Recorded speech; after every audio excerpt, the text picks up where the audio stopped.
So what's happening now are people are having trouble getting it up, staying stimulated, getting wet, getting off, needing help, as they say, with pills.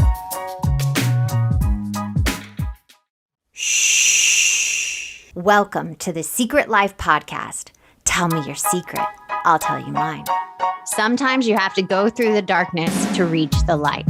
That's what I did. After 12 years of recovery in sex and love addiction, I finally found my soulmate, myself.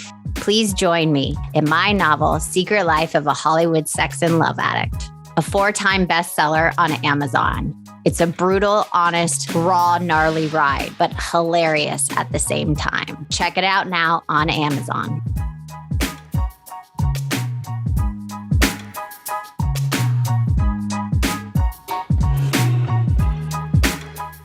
Welcome to Secret Life Podcast. I'm Brianne Davis-Gantt. Today we're pulling back the curtains of all kinds of human secrets. We'll hear about what people are hiding from themselves or others. You know those deep, dark secrets you probably want to take to your grave? Or those lighter, funnier secrets that are just plain embarrassing? Join me each week taking a deep dive into one subject, exploring the how, the what, the when, the where, and the why of it all.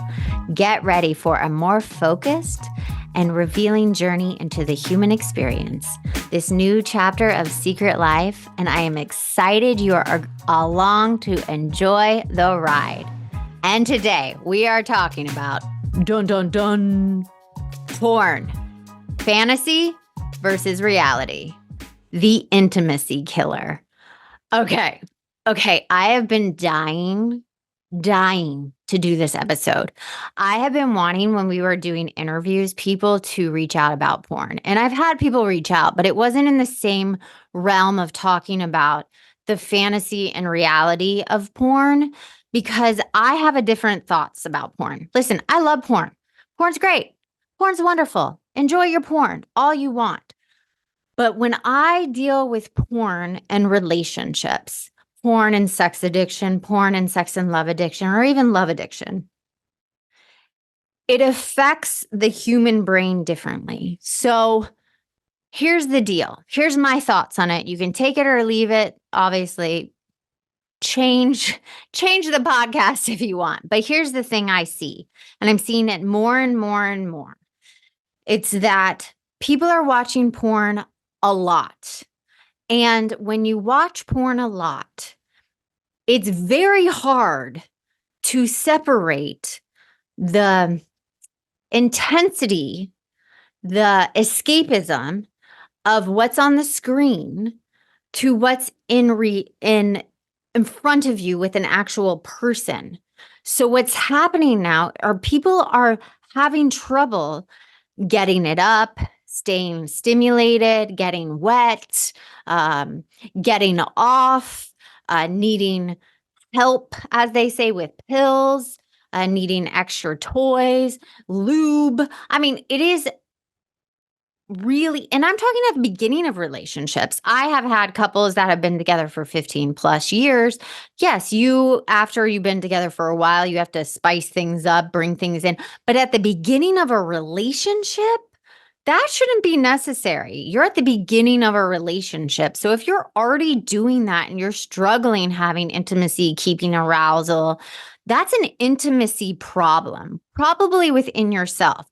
So I like to look at what's keeping you from intimacy. And just so you know, let's be clear, I'm just not talking intimacy sexually. I'm talking there's 5 types of intimacy. There's spiritual intimacy, social intimacy, intellectual intimacy, physical intimacy, and emotional intimacy. So there's 5 types of intimacy, and I'll do an episode about that. But there's more than one type of intimacy. So yes, we're talking more on the sexual intimacy and emotional intimacy. So those are the 2 I'm hitting kind of today.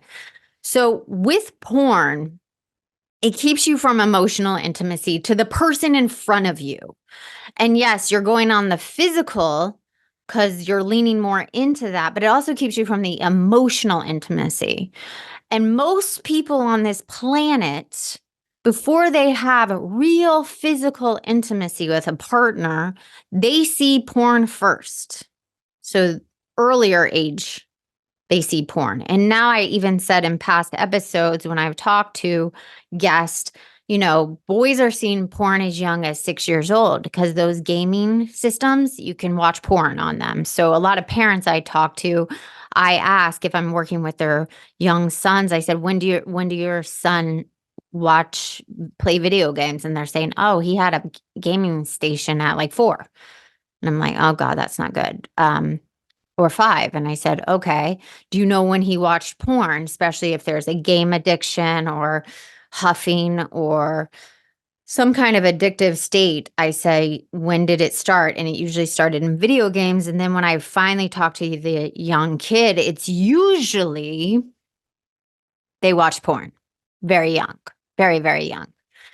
So kids now are watching porn at 6, 7, 8, and my son's 5. So that means if I'm not very, very careful, he could watch porn in literally 6 months because it's January. So actually he turns 6 in April. So 4 months. And we are diligent because of the work Mark and I do. We are diligent what he watches. We do not have a gaming station. We have parental guidance. We are very diligent because we work with so many young boys and work on this issue. So anyways, back to what I was saying. So young boys are even seeing it. But I've talked about Romeo and Juliet, Taming of the Shrew, even Shakespeare. I saw plays so young about romance and things I shouldn't have been watching, and just movies, rom-coms too young. My parents came from the generation of, like, educate your child. And I'm like, I did not need to be seeing this when I'm that young. I know why you do it, but my brain was already rewiring. I saw Playboys, just too much. My brain wasn't ready to go into that fantasy state. I even started masturbating so early because of those images. So what I'm trying to say is porn, this day and age, and even for myself, actually became my reality. It was easier for me to connect to porn than it was for me to connect to a real person. That actually became the fantasy. Does that make sense? So for a lot of people, they can get off and connect more to porn than they can to a real person in front of them. They actually shut down. That becomes the fantasy. It's almost too obtainable. It's too much. It's like, they don't know what to do with it. So porn is much more, it's relaxing, it's easy, you can get off quicker, it's just more stimulating, it's a bigger high, it's all of this. And a real person is pressure, it's too vulnerable, it's too raw, it's scary. Your body probably tenses up and you can't release and all of that. So actually, porn most of the time now kills intimacy. It doesn't open up a relationship. It really doesn't. And I'm working with this new client I have that is a full-blown sex addict, full-blown. And he's done everything you can ever imagine. And I was talking to him about his intimacy issues. And I said, when did you start looking at porn? And he specifically said it was at such a young age that it became a part of his rewiring and that he can't do anything without it. So that is his reality. And a lot of people think, oh, porn really opened up my sexuality. And actually, it doesn't. Yes, it is an art form. It is entertainment. It's part of the human experience. I understand all of that. I don't think anything is wrong with it used in a certain area. But do I think it's overexposed now? It's everywhere. It's literally rewiring our kids. It's an epidemic at this point, especially for young boys. CNN did a whole thing about it a couple of years ago, that it is an epidemic. It is going to actually kill humanity, they believe. It's going to actually stop people from having kids and procreating. It's going to ruin humanity. They believe porn is going to ruin humanity. And it wasn't a bunch of like Christians, because I'm not religious at all. I'm spiritual. I'm not religious, but it wasn't like a religious thing. It was that people are stopping actually having sex and they're turning to porn to get off and they're not having real relationships. And I'm actually seeing that happen with my own eyes, with people, that people are connecting more to devices and not to each other. Even when they're trying to use porn to help them connect, they're still struggling. So I'm asking you to think, how do you use porn? Do you think that is your fantasy, or has it actually become your reality? Does it make you feel closer to your partner, or does it make you feel more disconnected? Or if you're single, does it keep you out of a relationship? Does it get you off so much that you actually stopped looking for someone outside? Because even when I remember, there were moments that I didn't want to connect to Mark, that I then turned to that instead because it kept me like satisfied. So I didn't have to intimately connect to my partner. So do you use it as a form to not have intimacy, or to keep yourself disconnected from the outside world, or putting yourself out there? I don't know. I just want you to think about it, because it's just this weird thing where people are like, but it's a freedom and we get to put our sexuality out there. And people have always like tried to stifle sexuality. And listen, I think bodies are beautiful and people can do what they want. But there comes a time when, are we being overly exposed? And is it actually hurting us and hurting the intimacy we are having with each other and with our loved ones? And I'm just telling you, I am seeing it, that porn now has become the reality, and real intimacy has actually become a fantasy, and not many people are obtaining real intimacy. And this is how I explain real intimacy. And we were creating a show about it, and it's called Intimacy. So into me, you see me. And people are really struggling right now to see inside of each other.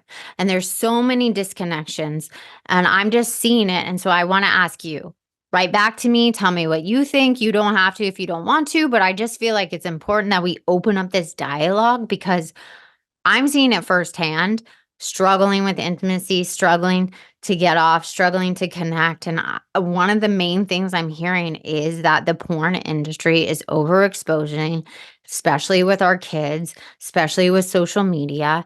And it's actually a huge deal right now. And it's killing. And I think it's killing intimacy, which if intimacy goes away, then humanity goes away. And I know that's being a little like, oh, geez, Brianne, that's future tripping, over dramatic, but I'm actually seeing it firsthand. But here, I'm going to do the flip side. I do actually know couples too that use porn in a really healthy way. So I do see that as well. So I'm not going to go full blown that it's a horrible, horrible thing. I do know a couple couples that use it in a very healthy way, but I know in other areas, their intimacy, like emotional intimacy, is lacking. And I also know their financial intimacy is lacking as well. So they've disregarded intimacy in other ways. And I'll do my next episode on the 5 types of intimacy so I can hit that. But I do know in other areas, they're not fully connected. So is that keeping them not fully connected? I don't know. So last, porn. Is it fantasy or is it reality? Or is it a full-blown intimacy killer?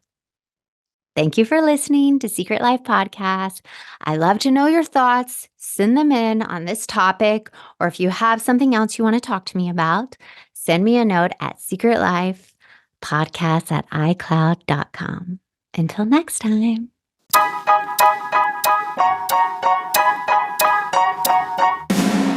Thanks again for listening to the show. Please subscribe, rate, share, or send me a note at secretlifepodcast.com. And if you'd like to check out my book, head over to secretlifenovel.com or Amazon to pick up a copy for yourself or someone you love. Thanks again. See you soon.